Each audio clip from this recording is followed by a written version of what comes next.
Hey everybody, it's Pauline here, and this is Tuesday Talks. I am making this early because actually right now I'm away.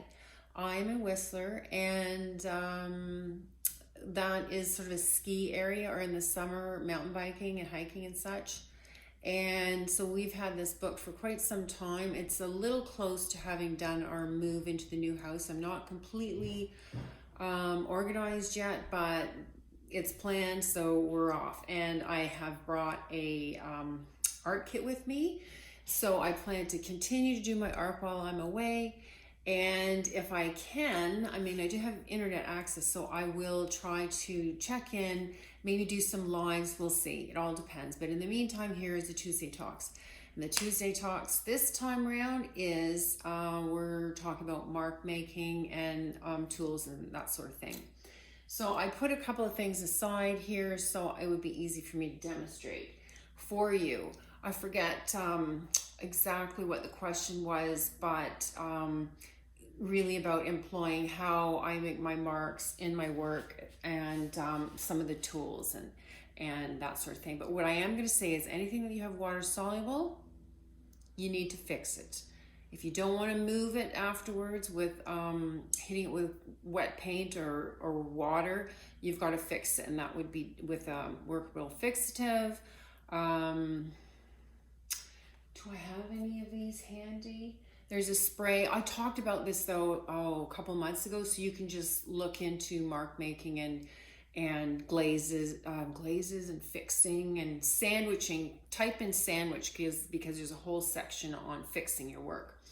So I'm going to go backwards. One of the questions was, though it's that gorgeous white mark making tool that I have. So I'm going to just show you that first because I don't want to forget. And that is this chalk, which is actually, they're calling it a charcoal. It's a Derwent. It comes in a Derwent case of charcoals. And let me just see if I can get the whole tray out. It's still in a box. You can probably hear me. Without the whole kit falling over. You can see these big chunks. Maybe I can flip this way. See those big chunks here? Big chunks of charcoal. And so the white one I've used quite a bit, and I have some other favorites. This one I've used a lot. Can you see that? That's like a yellow ochre, and these are water soluble charcoal and water soluble graphite. Here's one that kind of looks like graphite. See how beautiful that is? Big. It's about 2 inches by maybe 3/4 of an inch. And this is what they look like before I get into it. I got this one ready. This is the yellow ochre one. And this has to be fixed. But I just love smearing it around on my work. I just love it. Because it just adds some je ne sais quoi. And this is a graphite, water-soluble graphite. So look for those if you're looking for things to make marks. But I've talked about these in one of my videos as well. And if you want more information on that, I will share more with you. But what I thought I would talk about today is some other water solubles that are color. And I've got a board here that I can demo on too. This here piece, we're just going to talk about mark making a little bit. I've got, like there's lots, oops, you're missing this, hold on. Yeah. I've got lots of texture in this painting here. And that's just from how I'm using the brush. But over here, I've got paint underneath, and I've scratched through it with wet paint.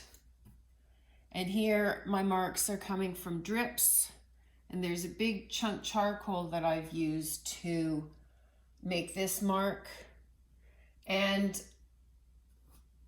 it's not fixed. So I need to spray that. I did that as a demo in one of my videos as well.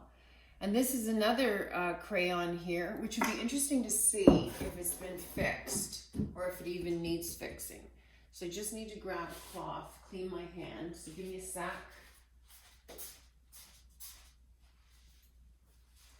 I can't do too much wild here because I haven't covered my floor yet. And I have to do that so I don't ruin the floor that's here. I do have something here though. Okay. Okay, so that's not fixed either. You see how that's moving? And I might like that. You know, I can't tell you enough, and I'll keep on telling you, what I find the most intriguing about art is the exploration. Sure that's dripping down on there, not on the floor below. Let's put a cloth down there. So these drips now, these lines now are going to create different effects. And you can't see that right now because of the way the light's hitting. And I'm not going to move the board because I don't have the floor covered. I only have about this much covered just so that I can do this video before I leave.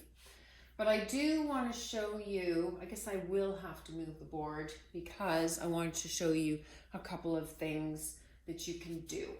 So, let's tidy that up, get me a little Kleenex to dab off some of that water. And I'll just put it down below so that if it drips right where I want it to.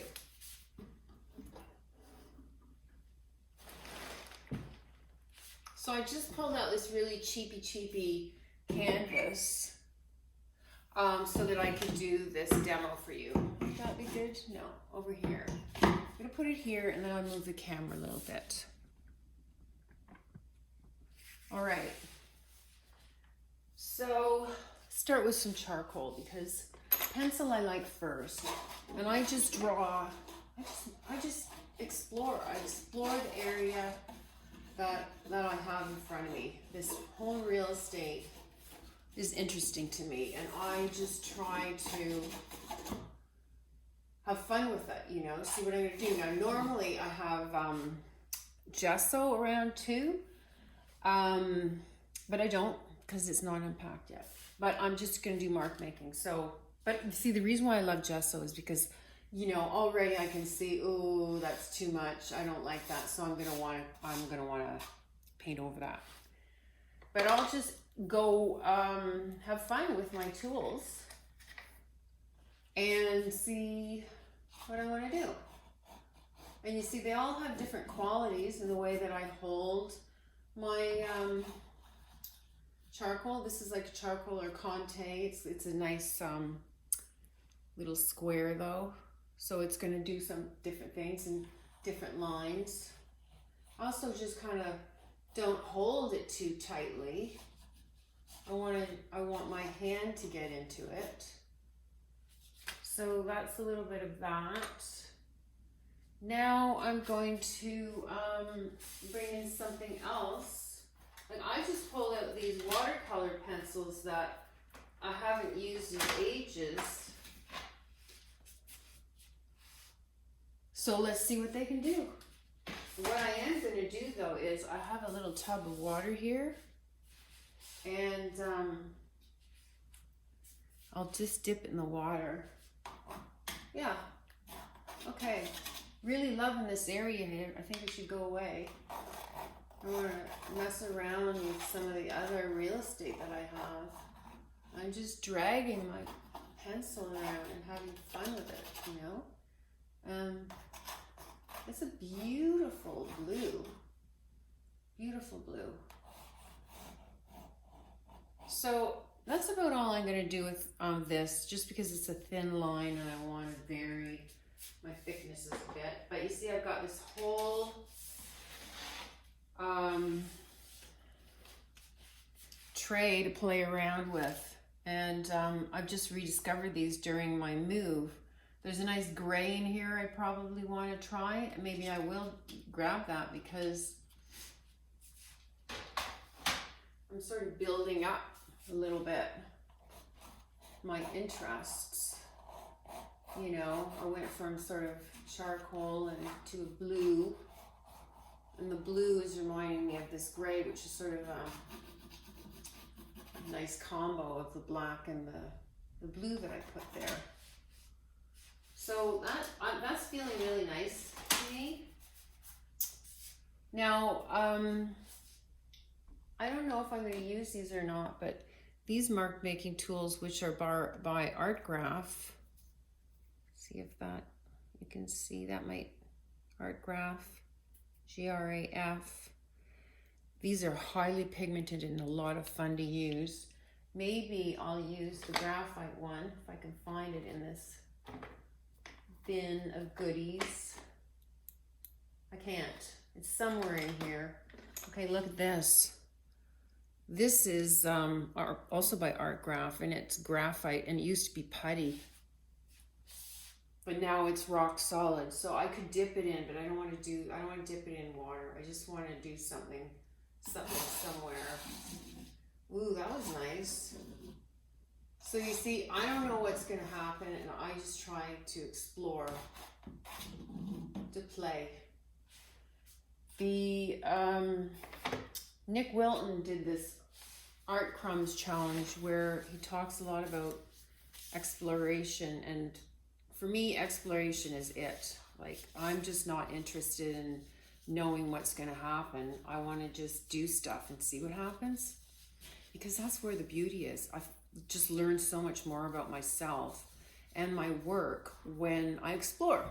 So I encourage that, because what that does is it frees you up to be you and follow your curiosity rather than try to get something out of yourself. For me, it's about just letting it flow out of me. So the other things that I was going to show you, which I absolutely adore, are product by Derwent. They have both Inktense pencils, and they also have Inktense blocks, they call them. Now, I have this set of a whole bunch of different items in here, because this is completely different, but it is water soluble. This is Payne's Gray, which I think might be kind of fun to put on here. There's a green too. So I'm going to try that. I'm going to dip them in water first and just, you know, and so what I'm realizing while I'm doing this is that while I love the color, my line thickness is starting to kind of bother me, is because it's not varied. Although I have to say that what I just did with this green I quite like. But you see, there's a lot of thin stuff, and I want to kind of work toward some variation. You know, but that doesn't mean that I can't do what I'm just doing now, which is, you know, to color. I can spritz this too, but I'm trying to be cognizant of the floor that's not protected yet. You know, and no one's taught me how to use my pencils like you. I've done, you know, video watching too. You want to see how people do and use what they use, but in the end, I just find that exploring my own lines is more interesting to me than copying other people's. And I think, okay, I'm starting to remember that the person that asked this question about mark making wanted to know about oil pastels. And I'll show you this tray here. These aren't oil pastels, but I have a lot of oil pastels, and I'm just going to show you these first. Okay, so these are the Inktense blocks that I told you about, and you can use them straight up. You can use them wet. The ink does move around, so you're going to get it all over your fingers as well, but you can also use the side, you know. See if I can do that for you. I don't know if I'll use a hot pink though. Let's see, what do I got? Oh, here's a blue. So I'll use this blue one. Okay, see how that moved on my finger? Which can be used You know, nothing is going on that's not supposed to be going on. What's going on is your exploration. And that's it. And you know what I like to do with this? Dab my fingers quickly in water, rub them together, and flick it at my painting. Because that's just another thing that can happen, right? All right, I need to dry my hands somewhere, so I'm gonna have to grab this towel down here. Still trying to keep my new floor clean. Okay, so that's that for this exploration. Now the oil pastel, which I'm not gonna put on because my next move on this would be to try to go bigger and bigger. And so what I would do then is I'm gonna use more either water solubles or things that will still work with water. So I've got some chalk pastels, and I'll just reach down and get those. I've got a whole tray of these, and they're different companies like Rembrandt. This green one might be kind of neat, and it's thicker, you see, so that might make a nice line. So I'm just kind of going up now. You see that? That's okay. That is actually a beautiful color that just happened there. It mixed with the Payne's gray and the black. See that? So, you know, I didn't know that was going to happen. I mean, I can think backwards and go, yeah, that makes sense, but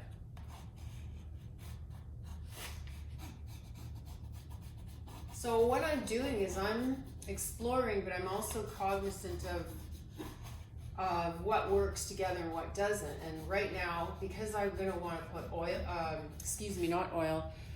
gesso over this, I'm not going to bring oil in quite yet. Oil pastels, which I do use in my work, I like to start bringing those in when I'm getting closer to the end, because you want to let them dry a bit, and oil sticks will dry and oil pastels don't. You can paint over oil pastel and then scrape back into it again, and you can resurface that line, or excavate that line. But that's just not something that I want on a base layer. So it's just not what I'm going to use right now, because I know that the way I enjoy my exploration is by adding gesso, and I'm just dying to use some now, so I might have to go find it and show you how that goes. Let me see if I can find it fast. So that was pastel. That was a chalk pastel, and it's lovely. The only thing about that is if you fix it, it usually gets a bit darker. So you just need to know that, so that you're not disappointed that your blue just got darker. But you see, for me, this is all layer one. This is me just activating the canvas, having fun with it. And like over here, this has got 3 or 4 layers of paint. You know, there will be, and mark making, I just keep on adding more and more and more until I start seeing a design that I like. And I mean, look at this. I can't quite remember what that was. Beautiful color in here. But you know, if I wanted to develop that, I might think I like that, but I'm not sure that I like the direction of that line. So as I explore, I can see and I feel I like it, but I don't like the direction, or I don't like the thickness, or whatever. Let's see if I can find some gesso. So I'm going to have to get you to wait for me while I look for it. And oh good, here's some. That's lucky. Now I need to find a paintbrush. I'm supposed to be okay, here we go. Just go get a paintbrush and make this happen. Paintbrush and a spatula.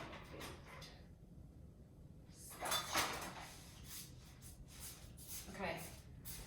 So I like to dip into my gesso with this instead of my brush, just so I can control things a little bit.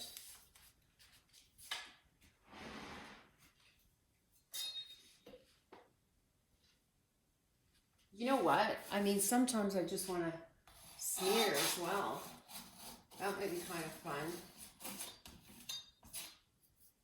See, I don't know what's going to happen, but already some really interesting things are going on here.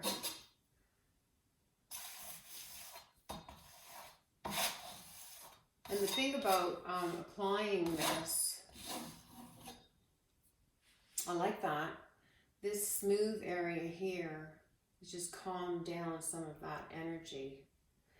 I might even have a second one of these so I can scrape this off of that so that I don't contaminate my gesso. I'm not too worried about this bottle because it's pretty close to the end.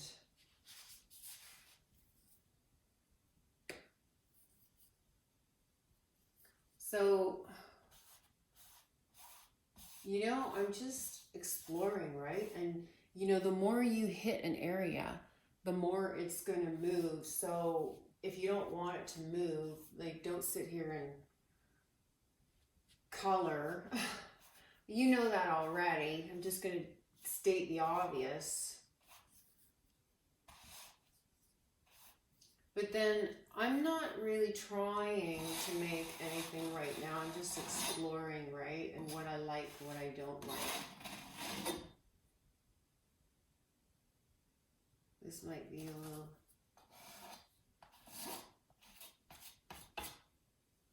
And I might then carve into this. Now this is still really early days, right? I haven't got much on in here, and I wouldn't want to fall in love with something too soon because it's so thin.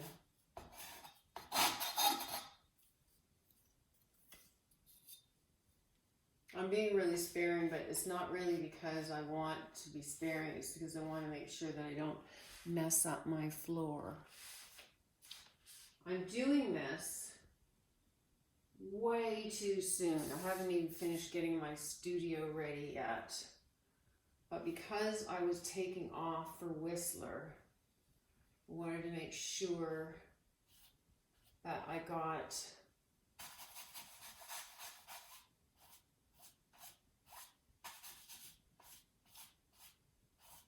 something out for Tuesday Talks. So, at this point then, because I kind of like what's happening, I'd probably leave this. Ooh, there's some more here. I think I'm going to get rid of that. I probably leave this and let it dry just with the gesso on it. And then this is starting to get too, like, I would like to have some pure white there just for variety because it's getting almost too blended. Okay, I'll leave that there. I'll hit it with a little bit more. It's so hard to stop, isn't it? Oh, so hard to stop. Okay.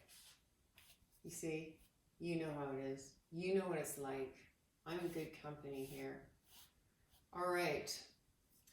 And I might, I wanna do something with a sharp tool. Do I have a sharp tool handy? Let's see. Okay. I just grabbed whatever was easy to get. Because I might want to make some lines in here. You know, they're going to catch the next layer of paint.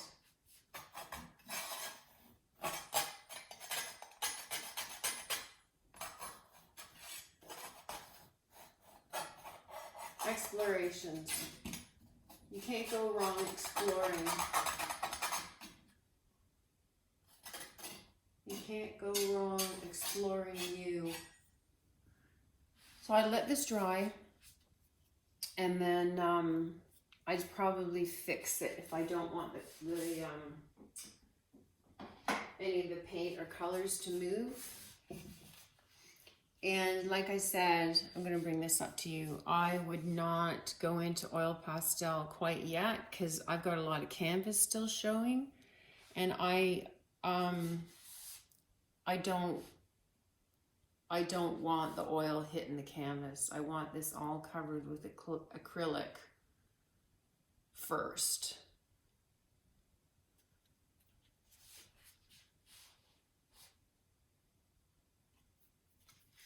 You know, and I'm going to look at it. Maybe I'll take this with me. I'm making this on Sunday, you know. When you get it, it's Tuesday. But you'll have it for Tuesday Talks. So maybe if this dries, I'll take this with me because that could be fun to keep going. This is not the depth that I work on, and this is not allowable in some, sorry about the dirty nails, but I had injured my finger and I can't get this wet. I don't use these because they're not allowed in some galleries. So for me, it's a good practice piece. And if I really think it's amazing, I'll take it off and re-stretch it on a smaller canvas. Thinking outside the box. Okay. Let me hang that back up. Put it there. And if you have any questions, leave them in the comments below. Wow, this is 26 minutes. I wonder if I should edit some stuff out. Well, we'll see. Anyway, if you have any questions, put them in the comments below. If you have any feedback, put it in the comments below. And I'm keeping my voice down because I don't have my door on my studio yet either. And I don't want to disturb my husband. I think he's doing some office work.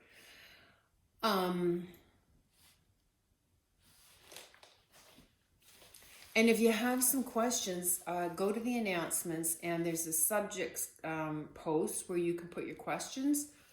And I'm running out of questions, so I need you to go there and put some. And so that, you know, next Tuesday Talks, I've got something else to share with you.